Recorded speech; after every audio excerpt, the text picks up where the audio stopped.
Okay, hi students. So welcome to my class. So we were talking about is structural inflation, and if you can see on your screen, we were discussing about the bottlenecks, the main problems of what are the main bottlenecks or the main problems and disadvantages of developing economies, which is the main causes of inflation and structural inflation. So this was we were talking about was structural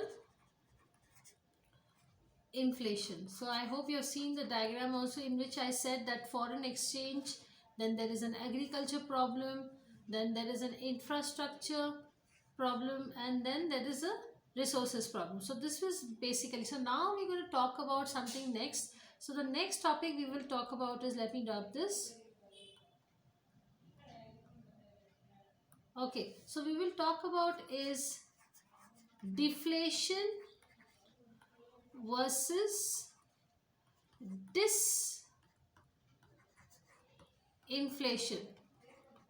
Okay, so we will talk about the two things. Okay, first we will talk about what is deflation. And so deflation is a term which is opposite of inflation. Okay, so we will talk about is deflation. So let me write down here what is deflation. So I'll write the definition. Deflation is when the overall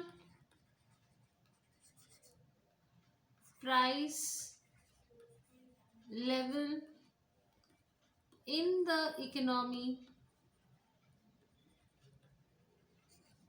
falls for a period of time.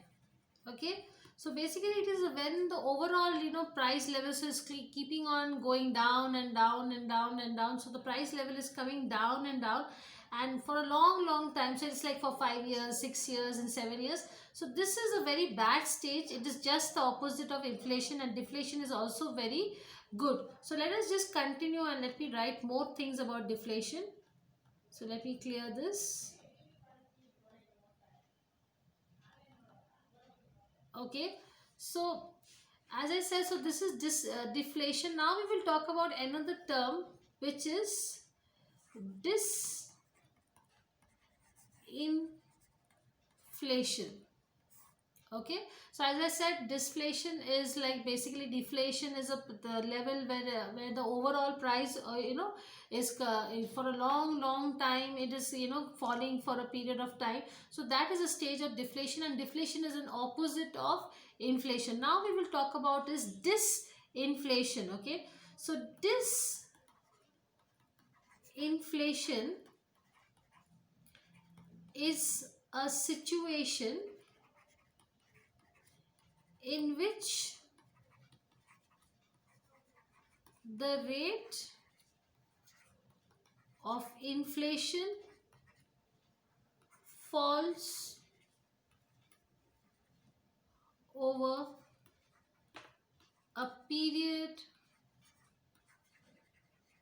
of time.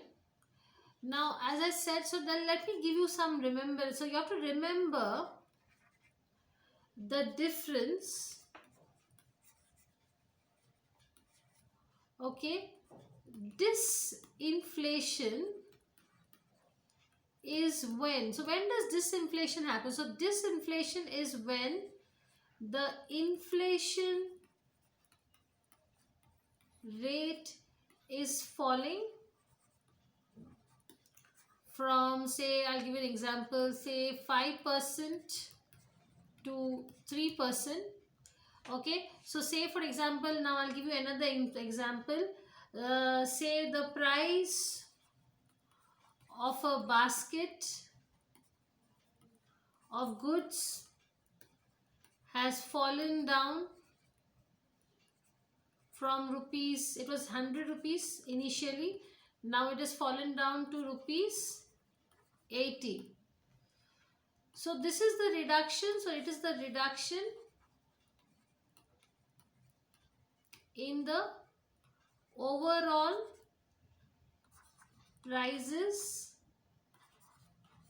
of goods. Okay, so that is means, so deflation is when, for instance, the price of a basket, so as I said, it's a situation in which the rate of inflation falls over a period of time.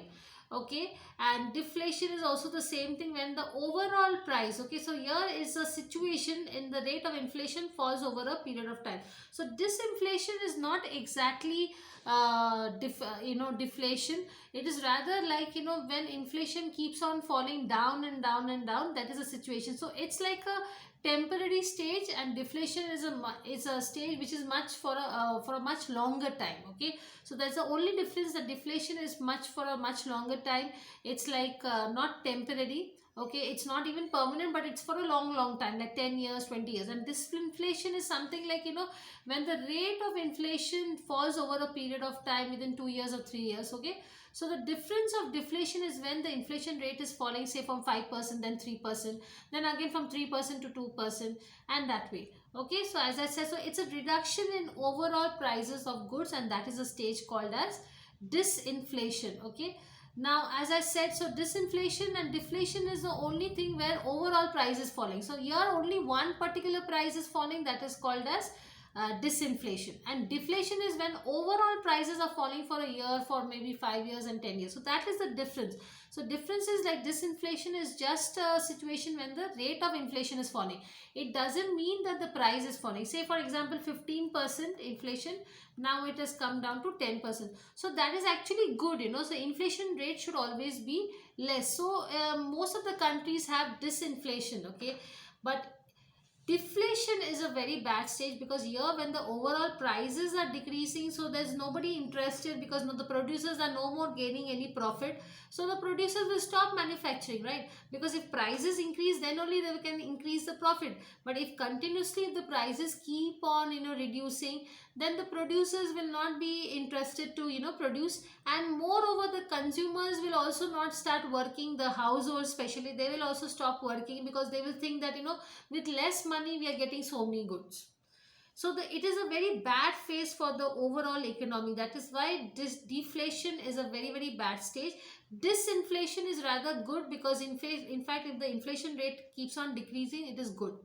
Okay, so now let me go with the next one. This is a very important term which I would discuss, and it is called as